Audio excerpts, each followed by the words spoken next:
नमस्ते दोस्तों, मेरा नाम शेषराज है और मैं एक शराबी हूँ। भगवान की असीम कृपा है। नमस्कार नमस्कार सभी को नमस्कार। नमस्ते जी, नमस्ते। भगवान की असीम कृपा है, अल्कोहलिक्स एनोनिमस का साथ है, आप सभी भाइयों की मदद है। आज भी मैंने शराब नहीं पी और एक अच्छी जिंदगी जीने की आज मैं कोशिश कर रहा हूँ। दोस्तों, ये नॉर्थ बंगाल फेलोशिप का बहुत बहुत आभारी हूँ, जिन्होंने फिर दोबारा मुझे अपने अनुभव साझा करने का मौका दिया। और जो टॉपिक दिया है दोस्तों, वो भी मेरी जिंदगी के लिए एक बहुत ही महत्वपूर्ण विषय है। आज भी वो मेरी जिंदगी से उतना ही पूरी तरीके से जुड़ा हुआ है। How to face problems in recovery. दोस्तों, जिस तरीके का मेरा अल्कोहलिज्म रहा है, मैं बोल सकता हूँ कि वो एक रॉक बॉटम अल्कोहलिज्म था। यानी बर्बादी की बिल्कुल इंतहा। जिंदगी का लगभग हर फ्रंट मेरा तबाह और बर्बाद। मानसिक, शारीरिक, आर्थिक, सामाजिक, आध्यात्मिक, हर तरीके से मैं पूरी तरीके से अस्त व्यस्त हो चुका था। एक बार मैं बिल्कुल मरते मरते बचा था, मगर उसके बावजूद मेरी जिंदगी में शराब आई और फिर उसके बाद में तो रोज मरना और रोज जीना वाली स्थिति थी।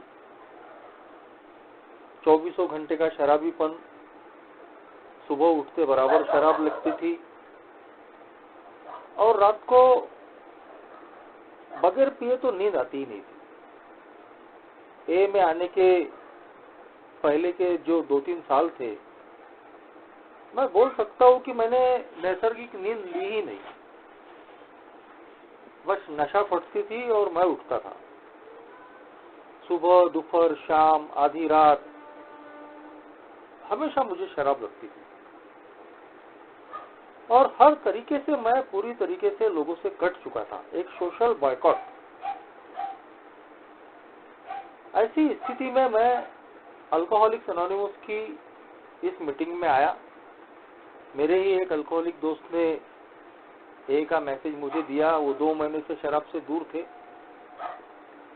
और उनको देख के मुझे कहीं तो भी एक होप मिली कि यार, मेरा दोस्त अगर शराब से दूर रह सकता है तो मैं भी रह सकता हूँ। और इस ए की मीटिंग में आने के बाद में तो वो जो होप है और मजबूत हो गई, जब मैंने देखा कि सिर्फ मेरा दोस्त ही नहीं, मेरे दोस्त के साथ साथ और भी बहुत सारे लोग हैं कि जो शराब से दूर है।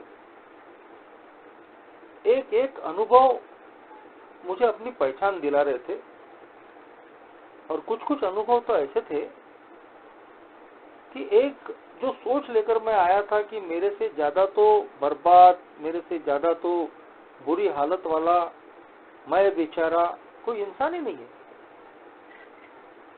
लेकिन जब इस एक ही मीटिंग में मैंने मेरे से भी भयानक अनुभव सुने कि लोग कहां से उठकर आए हैं, कैसे कैसे दिन बिता के आए हैं, कितना कुछ गवा कर आए हैं, तब जाके दोस्तों वो मेरे अंदर जो एक सेल्फ पिटी की जो भावना थी, आत्मदया की, अपने आप को ही सबसे ज्यादा बर्बाद, बेचारा, समस्याओं से पीड़ित समझने की, वो कहीं तो भी दूर हो गई। भगवान का कहीं तो भी शुक्राना मन में आया कि बाकी के लोगों के जैसी बर्बादियां करने के पहले ही मैं ए में पहुंच चुका हूँ। इसका मतलब ये नहीं है कि मैंने बर्बादियां ही नहीं देखी। जैसा मैंने बताया कि एक रॉक बॉटम अल्कोहलिज्म। 2003 में इसी 24 घंटे की शराबीपन की वजह से मुझे टीबी हो गई थी। मैं पूरा हड्डियों का ढांचा बन गया था। 11 महीने में बीमार रहा। एक नया जन्म मुझे मिला, मगर उसके बावजूद फिर दोबारा जिंदगी में शराब आ गई थी। और वो 2003 की बीमारी के बाद में जब फिर दोबारा शराब जिंदगी में आई तो वो सोशल बॉयकॉट लेके आई। शराब शुरू होने के पहले एक बहुत अच्छा नाम मैंने कमाया था, कम उम्र में बहुत जल्दी मैंने एक अच्छा मान सम्मान बनाया था, सोशली में बहुत एक्टिव रहा था। दोस्त, पड़ोसी, एरिया के लोग सब काफी मुझे सराहते थे, तारीफें सुन सुन के मैं बड़ा हुआ था। लेकिन अल्कोहल जिंदगी में आने के बाद में धीरे धीरे जैसे जैसे वो बढ़ते गया, मैं लोगों से कटते चले गया। मुझे चाहने वाले, प्रेम करने वाले जो लोग थे, दोस्त, पड़ोसी, रिश्तेदार, आसपास के लोग, सब धीरे धीरे मुझसे कटते चले गए। और जब मैंने मरते मरते बचने के बाद दोबारा शराब शुरू की तो एक प्रकार का सामाजिक बहिष्कार मैं झेल रहा था। मैं और मेरी शराब बस दोनों ही रह गए थे और मरने के राह देख रहा था। हाथ पांव टेढ़े हो जाना, चक्कर आकर गिरना, 35-40 किलो का वजन, सुबह शाम दोपहर रात कोई ऐसा समय नहीं बचा था शराब का। और फिर एक बार मैं मरने की कगार पे। परिवार की स्थिति खराब थी, पर मेरे पिताजी भी पहले ही घर में शराबी थे, उनकी नौकरी चली गई थी, वो भी घर में ही पड़े रहा करते थे। घर का सारा जिम्मा माँ के कंधों पे था।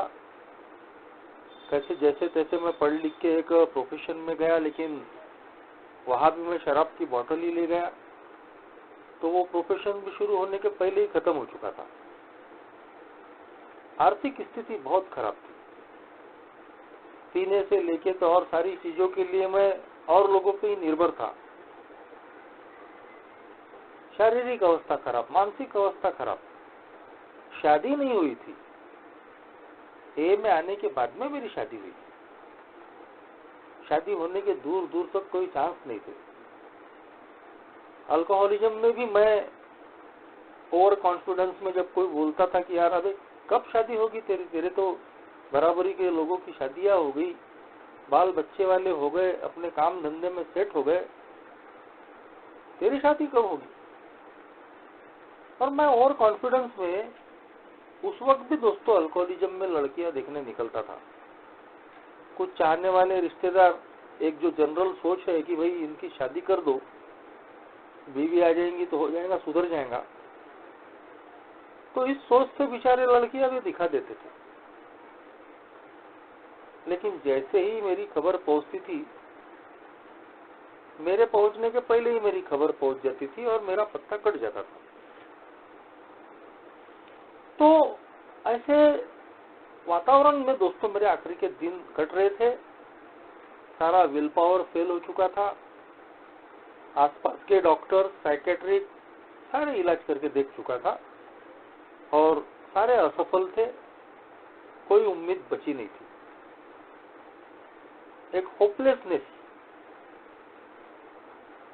मेरे जैसा शराबी, जो डॉक्टर सिल्कवर्थ भी कहते हैं, एक लिटरेचर में भी लिखा है कि hopeless condition of body and mind, ऐसी अवस्था मेरी थी। और ऐसे में जब लोग बोलते थे कि यार तू इतना अच्छा लड़का है, इतना टैलेंट है तेरे में, बस तू एक चीज से ही खराब हो गया है, अगर तू ये शराब बंद कर देगा ना तो तेरा सब बढ़िया हो जाएगा। और मैं भी अतीत की यादों में खोया हुआ था, जो अल्कोहलिज्म के पहले जो झंडे गाड़ के मैंने रखे थे, वही सपनों में मैं खोया हुआ था कि मैं क्या था क्या नहीं। अच्छा गाना गाता था, कविताएं गजल करता था, रेडियो पे मेरे प्रोग्राम होते थे, सामाजिक मंचों पे मेरी पहचान थी, मान सम्मान था, बड़े बुजुर्गों में बैठना था। वो सुनहरे अतीत में ही खोया हुआ रहता था और बिल्कुल मुश्किल लगता था कि ये सब अब हासिल होगा या नहीं होगा। लेकिन जो लोग मुझे बोलते थे कि यार सिर्फ शराब ही तेरी खराब है, तू शराब बंद कर देगा ना तो तेरा सब बढ़िया हो जाएगा, तो मुझे भी लगने लग गया था कि हाँ यार बराबर है, दारू बंद कर दूंगा ना तो सब बढ़िया हो जाएगा। भगवान की कृपा से अल्कोहलिक्स एनोनिमस का मैसेज मिला। मैं एक ही मीटिंग में आ गया और कहीं तो भी जिंदगी और मौत का सवाल था, इसीलिए सरेंडर करना पड़ा। मैं जिंदा रहना चाहता था।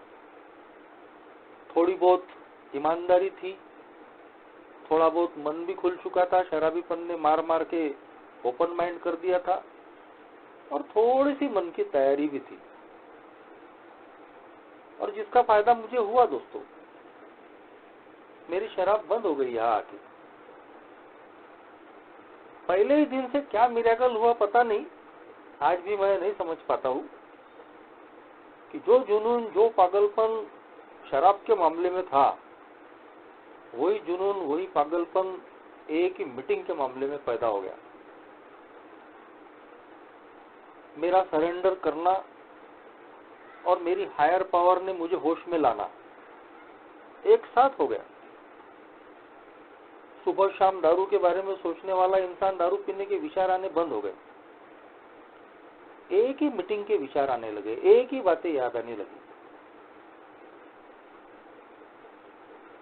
और परेशानियां, ऐसा नहीं था कि मेरी जिंदगी में परेशानियां नहीं थी,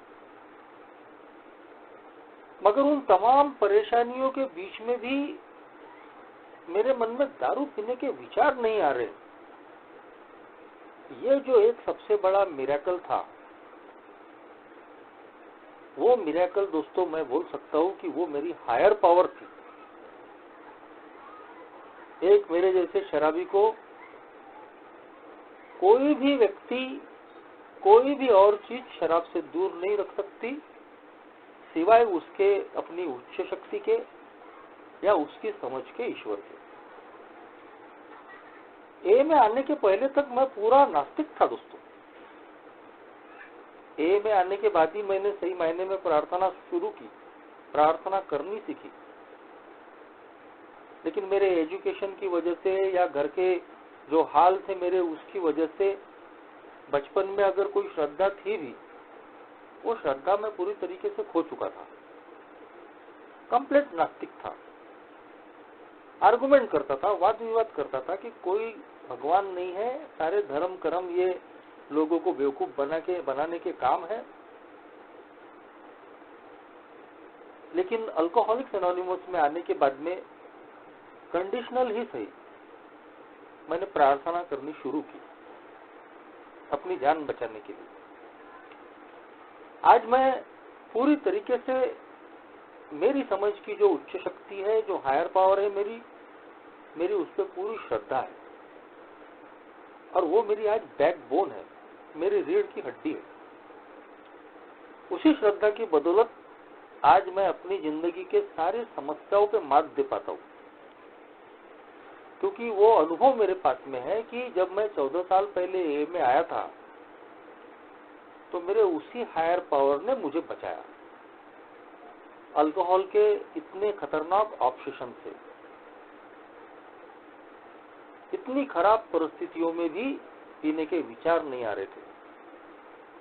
ए में आने के बाद में भी मैंने बहुत ह्यूमिलिएशन सहन किए, अपमानजनक बातें सुनना, टॉन्ट मारने वाली चीजें सहन करना।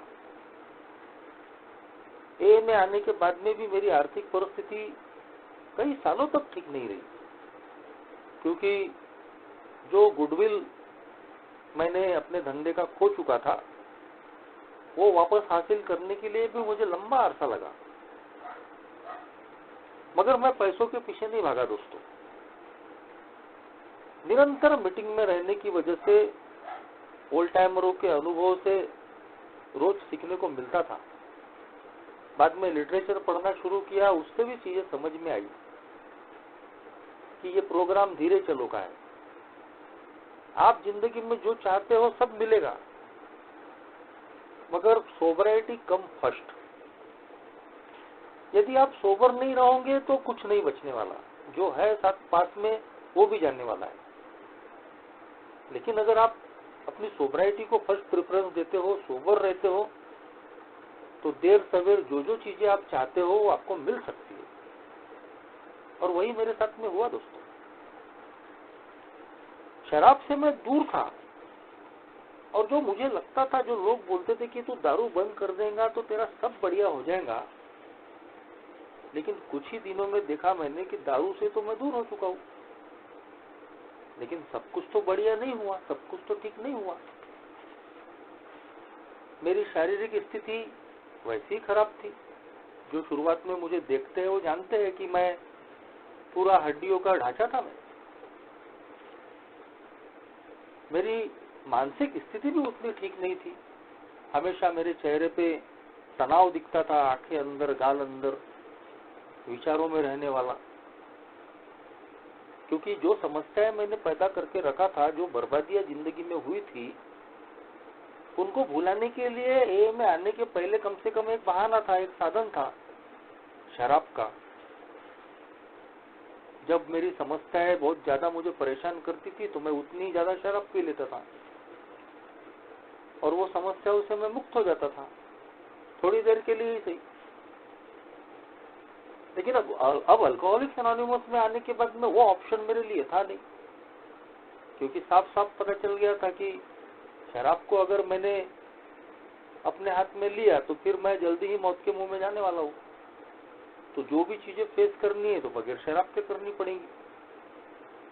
तो सारा बर्बादी का मंजर जो मैं शराब के नशे में भुलाना चाहता था, अब वो बगैर शराब के सब कुछ सामने में आ चुका था। वही शादी की समस्या, शादी होगी कि नहीं होगी। ए में आने के बाद में भी मैं उन चीजों को महसूस कर रहा था। लोग भरोसा करने के लिए तैयार नहीं थे। और सबसे बड़ी एक बहुत ही बात ऐसी हो गई कि 2 साल के बाद, जब मैं ए में 2 साल से सोबर था, तब भी किसी ने मेरे बारे में ये अफवाह फैला दी थी कि वो तो अभी भी शराब पीता है। एक जगह मेरा रिश्ता वहां टूटा।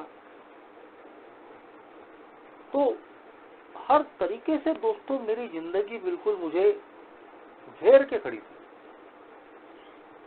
काम धंधे की हालत खराब, आर्थिक स्थिति खराब, सामाजिक संबंध खराब, लोग जल्दी विश्वास करने के लिए तैयार नहीं थे।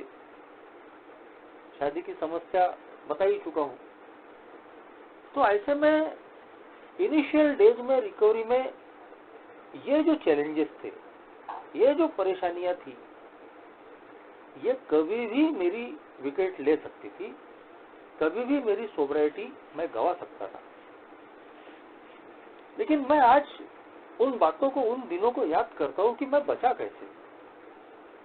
तो जैसे कि सबसे पहली चीज मैंने बताया वो थी दोस्तों मेरी हायर पावर। एक नास्तिक किस्म का इंसान जो कभी विश्वास नहीं करता था, गालियां देता था। मेरे घर के पूजा पाठ के सामान खुद मैंने अपने पिताजी को ये बोल के ऊपर की अटारी में डाल दिए थे कि इतनी पूजा पाठ करके क्या मिला तुमको, कुछ हासिल हुआ। और उसके बाद में मैं खुद भी एक नास्तिक इंसान बन चुका था। लेकिन मेरी उसी हायर पावर ने अल्कोहलिज्म में भी मुझे तमाम विपदाओं से बचाया, जिंदा रखा और अल्कोहलिक्स एनोनिमस का मैसेज मुफ्त में मेरे दरवाजे तक मुझे लाकर दे दिया। होश में लाना। ए में आने के बाद में जब हम 12 कदमों को पढ़ते हैं तो दूसरा कदम बोलता है कि कोई तो भी उच्च शक्ति ही हमको होश में ला सकती है। क्यों तमाम विपरीत परिस्थितियों में भी पीने के विचार नहीं आ रहे थे। क्या मैं ये बोल सकता हूँ कि ये ताकत मेरे अंदर थी, ये चीजें अपनी बदौलत में कर पा रहा था। 2-3 ही महीने की सोब्राइटी थी और एक रिश्ता मेरा जुड़ गया था रिश्तेदारों की वजह से। और उस एंगेजमेंट की खबर देकर मैं सब तरफ खबर देके जब शाम को घर पहुंचा तो घर के लोगों ने बताया कि वो एंगेजमेंट तो तोड़ दी गई है। तो मैं दोस्तों खड़े खड़े कांपने लग गया था, मेरे हाथ पांव कांपने लग गए थे। मुझे लग रहा था कि यार कैसे, पहले ही मैं बदनाम इंसान और अभी मेरी सगाई टूट गई है, लोग क्या बोलेंगे। बदनामी का डर तो लड़की को ज्यादा होना चाहिए, लेकिन मेरे जैसा बेवड़ा पहले ही बदनाम होता है, फिर भी उसको बदनामी की चिंता कि अब लोग क्या बोलेंगे। तो बहुत ही कच्ची सोबराइटी थी मेरी, मगर उसके बावजूद दोस्तों पीने के विचार नहीं आए। मैं शाम को मीटिंग गया और एक ओल्ड टाइमर से चीजें शेयर की। ये इतनी समझ, इतना विजडम कहाँ से आया? कैसे मैं शराब के विचारों से बचे रहा? ये मेरे हाथ में नहीं था दोस्तों। बिग बुक में लिखा है कि ऐसी कुछ विशेष परिस्थितियों में शराब के इस भयानक ऑब्सेशन से आपको सिर्फ अपना भगवान ही बचा सकता है, हम में वो ताकत नहीं है। और उस ओल्ड टाइमर से शेयर करने के बाद में उसने बोला कि बोले सोबराइटी कम फर्स्ट, गड़बड़ मत करो, तेज मत दौड़ो, धीरे चलो, इस प्रोग्राम पे फोकस करो, धीरे धीरे तुम जो चाहते हो वो सब मिल जाएगा,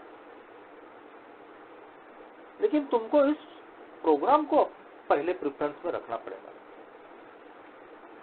और मैंने दोस्तों अपने आप को ए में पूरा झोंक दिया।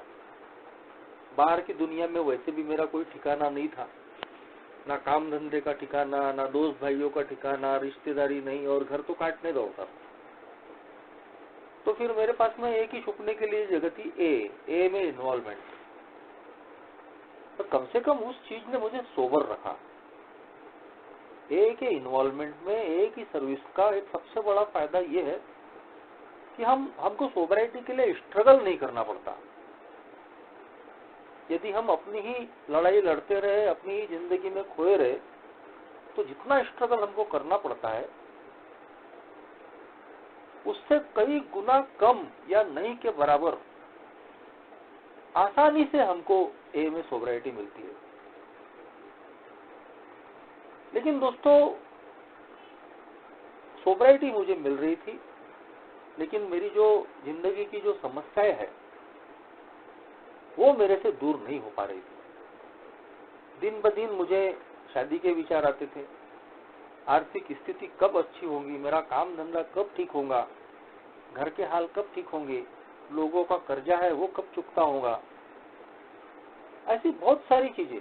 लोगों का मेरे प्रति एटीट्यूड बदलेगा कि नहीं बदलेगा, ये जो सब मेरे से दूर हो चुके हैं, मेरे दोस्त, रिश्तेदार, पड़ोसी, सब मुझे चाहने वाले, इनका विश्वास मैं फिर से कमा पाऊंगा या ना पाऊंगा। और आखिरकार दोस्तों उसका इलाज भी मिला। तीसरा कदम दोस्तों एक ऐसा कदम है कि जो मेरी जिंदगी की हर समस्या में मुझे स्टेबल रहने में, स्थिर रहने में मदद करता है। ये एक ऐसी एडमिशन है, ऐसी कबूली है कि जो मेरे जैसा शराबी स्वीकार नहीं करता, इसीलिए परेशानी में रहता है। जब मैंने अपनी तरफ से पूरी कोशिशें करके देख ली कि चीजें मेरे हाथ में नहीं है, मेरी शादी कब होगी, किससे होगी, ये मेरे हाथ में नहीं है, मेरा काम धंधा कब ठीक होगा, कब मेरी आर्थिक स्थिति ठीक होगी, ये मेरे हाथ में नहीं है, लोग फिर से कब मुझे अपनाएंगे, मुझे फिर कब सम्मान मिलेगा, ये मेरे हाथ में नहीं था। कई लोग मुंह पे ताने मारते थे, कई लोग मुंह पर चिढ़ाने वाली बातें करते थे, और वो सारे अपमान मैंने शुरुआत में झेले दोस्तों। लेकिन मैंने अपनी सोबराइटी को कहीं तो भी पहले प्रेफरेंस पे रखा, और ये सारी चीजें मुझे मिली क्योंकि मैं लगातार ए में रहा, ए के टच में रहा। जिस चीज ने, इस फेलोशिप ने मुझे बचा के रखा। और दूसरा, जब मैंने अपनी तरफ से सारी कोशिशें करके देख ली और मेरे मन के अनुकूल चीजें अगर नहीं हो रही, तभी दोस्तों ये तीसरा कदम मेरी मदद के लिए आया। ए का प्रोग्राम कभी कभी हम अपनी इच्छा से, स्वेच्छा से लेते हैं, और कभी कभी दोस्तों मजबूरी में हमको ये कदम लेने ही पड़ते हैं। तीसरे कदम के बारे में शेयरिंग सुनने को मिलती थी। ओल्ड टाइमर्स अपने अनुभवों के आधार पर बताते थे कि तुम अपनी इच्छा के हिसाब से जीवन जीते रहोगे तो हमेशा परेशान रहोगे, और इस दुनिया को तुम नहीं चला रहे। हमसे भी ज्यादा कोई पावरफुल जो ताकत है वो ही इस दुनिया का संचालन कर रही है। और इसीलिए आपकी जिंदगी में कब कौन सी चीज कहाँ मिलेगी ये आप तय नहीं कर सकते। हमने अपनी मनमानी भरी जिंदगी जी के देख लिए। अब सही समय आया है कि परेशानियों से, चिंता से, तनाव से अगर बचना है, डर से अगर दूर रहना है, तो जिंदगी में अपनी मनमानी करने की बजाय या अपने हिसाब से चलने की बजाय यदि मैं मेरे ईश्वर की इच्छा के मुताबिक जीना अगर सीखता हूँ तो मैं अपने आप को ज्यादा मानसिक तौर पे स्थिर रख सकता हूँ और खुश रख सकता हूँ। और सही में दोस्तों वो सिचुएशन थी शुरुआती दिनों की कि या तो हंस के कबूल कर लो या तो रो के कबूल कर लो। तो एक ओल्ड टाइमर बोलते थे कि जब बात यही है कि हंस के कबूल करना है या रो के कबूल करना है तो फिर रो के क्यों कबूल करें, हंस के ही क्यों न करें। जैसी परिस्थिति है ईश्वर की इच्छा समझ के मंजूर कर लो। और ये जो तीसरा कदम इतना सिंप्लीफाई करके मेरे स्पॉन्सर ने जब मुझे बताया और उस पर जब मैंने काम करना शुरू किया, मेरी जिंदगी से दोस्तों ये जो तनाव नाम की जो चीज थी, डर नाम की जो चीज थी, वो धीरे धीरे बिल्कुल गायब होती चली गई। इसीलिए मैंने शुरू में बताया कि ये जो तीसरा कदम है मेरी सोब्राइटी का एक बैकबोन है, रीढ़ की हड्डी है। एक जगह कहीं लिखा है कि सारे 12 कदमों को अगर ठीक से अगर हमको जीना है, उन पर काम करना है, तो उन सबका आधार तीसरा कदम है। जितना हमारा तीसरा कदम मजबूत रहेगा उतना हम अपनी सोब्राइटी को भी बचाकर रख सकते हैं, उतना ही हम अपनी सेरेनिटी, अपनी आत्मशांति को भी बचाकर रख सकते हैं। और ये बात दोस्तों आज भी इन चीजों को मैं महसूस करता हूँ।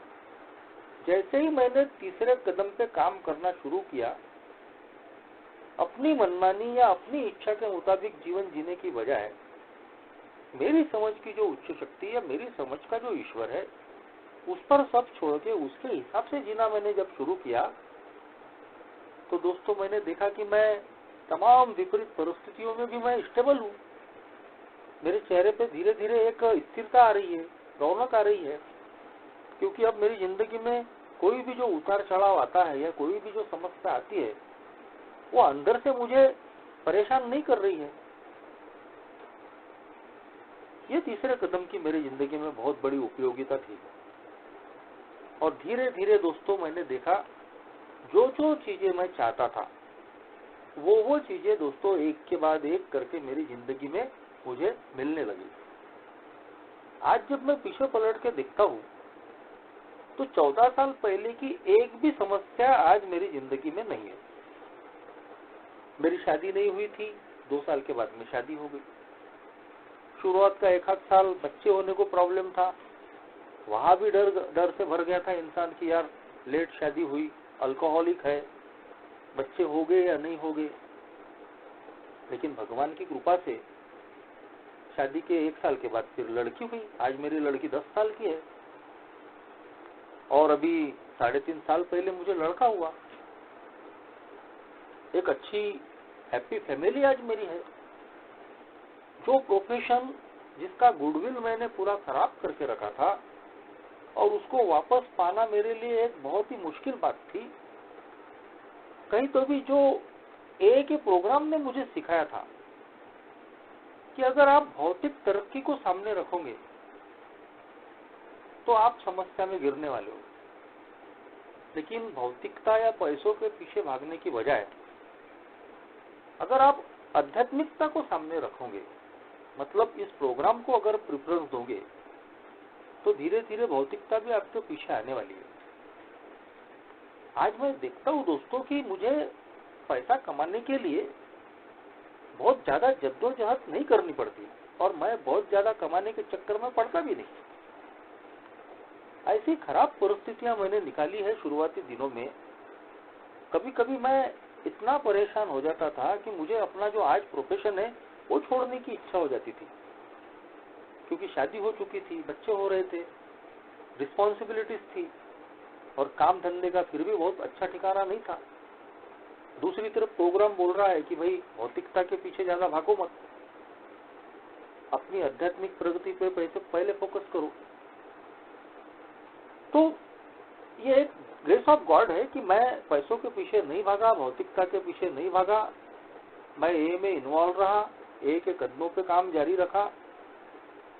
छोटी मोटी गलतियां मेरे हाथों से हुई, लेकिन पैसों का जो टेम्पटेशन है वो बहुत ज्यादा मेरे पे हावी नहीं हो पाया और मैंने अपनी जिंदगी में पैसा कमाने के लिए कोई बहुत बड़ी गलतियां नहीं की, जिसकी वजह से मेरी सोबराइटी कायम रही। कहीं तो भी दोस्तों वो चीजें मेरे बाद में काम में आई।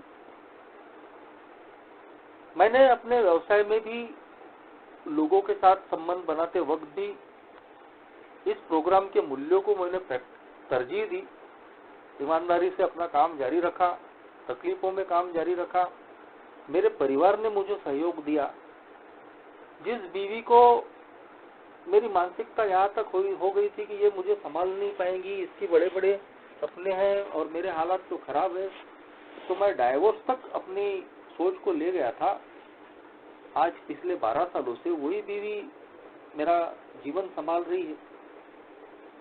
मेरे साथ उसने भी अभाव की जिंदगियां काटी है।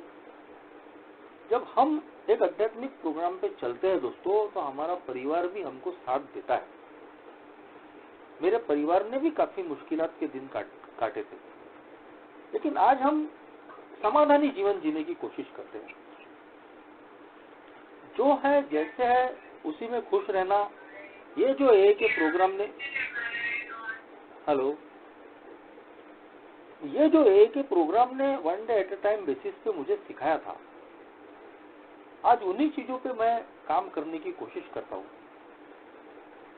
अल्कोहलिक्स एनोनिमस का ये जो 12 कदमों का प्रोग्राम है, जब इसको मैं अपनी जिंदगी में प्रैक्टिस करने की कोशिश करता हूँ तो मेरी अंडरस्टैंडिंग बढ़ती है अपने आप के प्रति, लोगों के प्रति, जिंदगी के प्रति, परिस्थितियों के प्रति।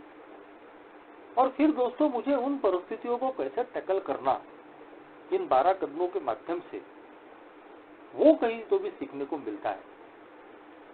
एक अच्छी जिंदगी हर हाल में, हर परेशानियों में, हर समस्याओं में जीने के लिए मेरे लिए बहुत जरूरी है दोस्तों कि मैं इमोशनली फिट रहूं। ए में आने के बाद ही पता चला कि मैं भावनात्मक रूप से एक बीमार इंसान हूं, इमोशनली सिक। अपनी भावनाओं को कहीं तो भी नियंत्रण में रखना मुझे नहीं आता और मैं बहुत जल्दी भावनाओं में बह जाता हूं। किसी भी प्रकार की जो भावना रहे वो मेरे पे हावी हो जाती है। किसी ने कुछ बोल दिया, मन के खिलाफ हो गया, तो गुस्से की भावना जाग जाएंगी। जैसा चाहता हूं वैसा अगर हासिल नहीं हुआ तो निराशा की भावना आ जाएंगी। गलती से कोई चीज मेरे मन के लायक हो गई तो मैं खुशी से पागल हो जाता हूँ। सेक्स की भावना अगर जागी तो मैं काम वासने में इतना अंधा हो जाता हूँ कि मैं कुछ भी करने के लिए तैयार रहता हूँ। लालच की भावना जागी तो मैं लोगों के गले काटने के लिए भी तैयार हो जाता हूँ। और कुछ उपलब्धियां हासिल हो गई तो बहुत जल्दी घमंड में भी आ जाता हूँ। अल्कोहलिज्म में पीने का घमंड था तो सोबराइटी का भी घमंड आ सकता है, बहुत सेवा करने का, ये को जान लेने का। तो ये तमाम प्रकार की जो भावनाएं हैं दोस्तों, ये मेरे लिए खतरे से खाली नहीं है। और इसीलिए ए का प्रोग्राम बोलता है कि नेक्स्ट फ्रंटियर इमोशनल सोबराइटी। दारू से दूरी तो ये हमारा पहला पड़ाव है जो हमने पार कर लिया है, लेकिन यदि इस सोबर लाइफ को ठीक रखना है, संतुष्टिजनक रखना है, हर हाल में मुझे चिंता से दूर रहना है, डर से, तनाव से दूर रहना है, एक हैप्पी जॉयस फ्री अगर लाइफ चाहिए, तो मेरा इमोशनली सोबर होना बहुत जरूरी है। इमोशनल सोबराइटी ये मेरे लिए एक अगला पड़ाव है। और ये इमोशनल सोबराइटी, ये जो भावनात्मक संयम है, ये बगैर 12 कदमों पे काम किए नहीं आता दोस्तों। जब हम इन कदमों पे काम करते हैं, हम स्पॉन्सर इसीलिए बनाते हैं हमको नहीं मालूम कि ये प्रोग्राम क्या है, इसको कैसे लेना, लेकिन जो ए में जिसे हम स्पॉन्सर कहते हैं, जो मेरा मार्गदर्शक होता है, या और भी जो ओल्ड टाइमर्स है ए के, ये हमें इन कदमों के बारे में अवेयरनेस देते हैं, कैसे इन कदमों को अपनी जिंदगी में समय समय के हिसाब से लागू करना, उन पर काम करना। और जब इन कदमों पे हम काम करते हैं दोस्तों, तो धीरे धीरे हम देखते हैं कि हमारे अंदर एक भावनात्मक संयम, एक भावनात्मक स्थिरता आती है, जो हमको हमारी जिंदगी में कभी भी किसी भी प्रकार का तनाव, समस्या, प्रॉब्लम आई तो उनसे लड़ने की ताकत देते हैं। ये जो 2 साल का कोरोना लॉकडाउन था, ये कैसे बीत गया मुझे भी पता नहीं चला दोस्तों। काम धंधे ठप, घर में ही पड़े हैं, लेकिन भगवान पे जो विश्वास है वो कभी डगमगाया नहीं, और उसी ने दोस्तों रास्ता दिया।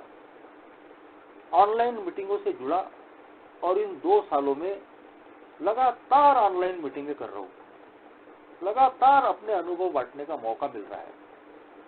तो ये भगवान का ही प्लान है कि भगवान ने एक जिम्मेदारी दे दी कि बाहरी दुनिया के तनाव से बचना है तुझे। तू तनाव से दूर रहेगा तो तेरा परिवार खुश रहेगा। तू ए में ध्यान रख, ए की सेवा कर, तेरी सारी चीजें मैं देख लेता हूँ। और सही में दोस्तों वही हुआ। पूरा कोरोना लॉकडाउन के ये जो 2 साल था, मैं इतनी स्पीकर मीटिंग्स मैंने की, इतनी सेवाएं देने का मौका मुझे इस फेलोशिप ने दिया, जो कि मुझे लगता है कि भगवान की प्लानिंग है, कि कैसे ये मेरा समय निकल गया पता भी नहीं चला। और मुझे अपने घर की जरूरतों को पूरी करने के लिए कोई बहुत ज्यादा जद्दोजहद करनी ही नहीं पड़ी। कभी किसी ने घर में लाकर पैसा दे दिया, कभी किसी ने ऑनलाइन पेमेंट कर दिया, कभी कोई फोन करके पूछ रहा है कि क्या हाल है, कैसा है, सब ठीक तो हो। मुझे घर के बाहर निकलने की जरूरत नहीं पड़ी दोस्तों। पिछले साल कोरोना की जो दूसरी वेव थी, तो मार्च महीने में मेरा पूरा परिवार दोस्तों कोरोना पीड़ित हो गया। पहले मैं पास के ही एक क्वारंटाइन सेंटर में एडमिट हो गया।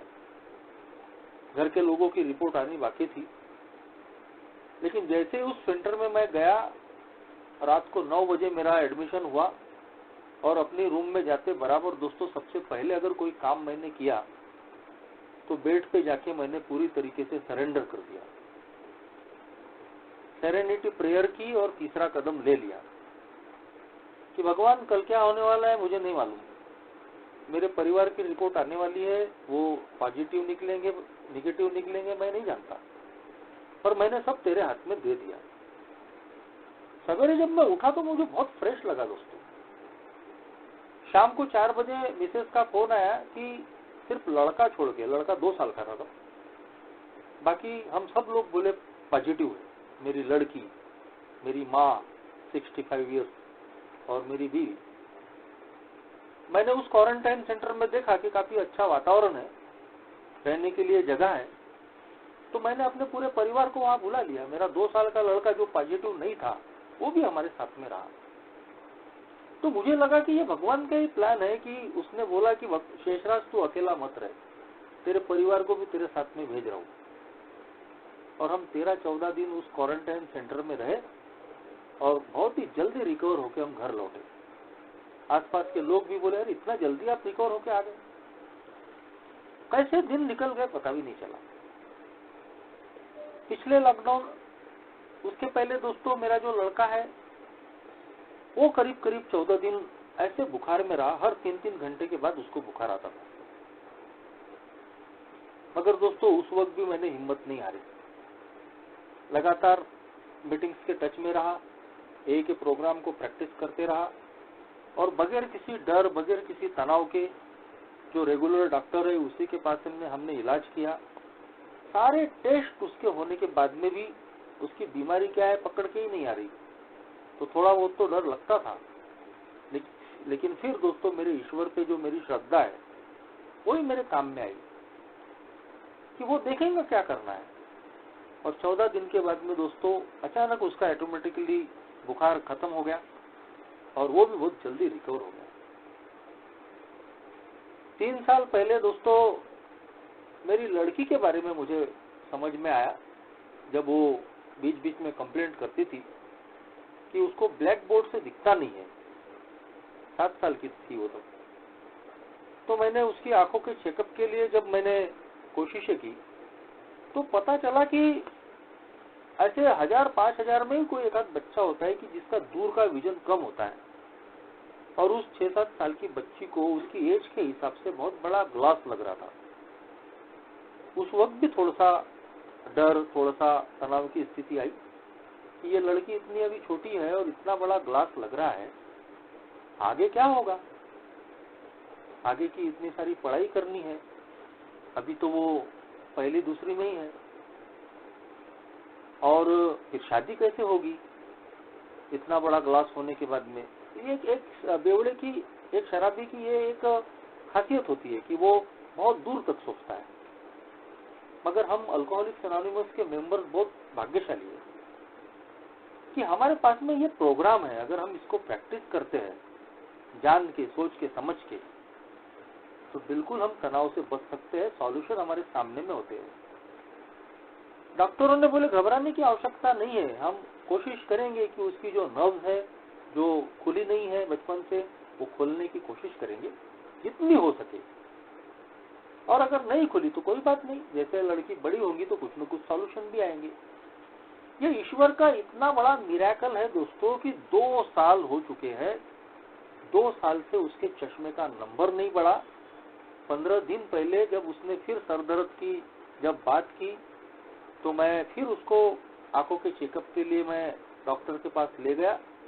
डॉक्टर बोले ये सरदर्द आंखों का नहीं है, 2 साल से इसका नंबर भी नहीं बढ़ा, बोले उल्टा नंबर कम हो गया। ये मिरेकल्स नहीं है तो क्या है दोस्तों। तो ये जो विषय है आज का कि हम अपनी जिंदगी की जो समस्या है उनका सामना कैसा करें सोब्राइटी में, इसका उत्तर मैं यही बोल सकता हूं कि ये 12 कदम है। Trust God, clean house and help others. हमारे अल्कोहलिक्स एनोनिमस के को फाउंडर डॉक्टर बॉब के ये शब्द है दोस्तों। ट्रस्ट गॉड, भगवान पे भरोसा रखो आपकी समझ का। ये नहीं बोला कि इसको मानो या उसको मानो, God of your understanding, your higher power. Trust God. Clean house यानी अपनी सफाई करते रहो। जिन चरित्र के दोषों से हम भरे हुए हैं, यही चरित्र के दोष हमारी सोब्राइटी को खतरे में डालते हैं। हमारा घमंड, हमारी काम वासना, हमारा गुस्सा, हमारी लालच, हमारी जलन, हमारा पेटूपन, हमारा आलसीपन। तो क्लीन हाउस, हमको हमारी सफाई जारी रखनी है 4, 5, 6, 7वें कदम पे। यदि हम अपनी सफाई करते रहते हैं, अपने चरित्र के दोष, स्वभाव के दोषों से अपने आप को दूर रखते हैं, हम क्लीन रहते हैं।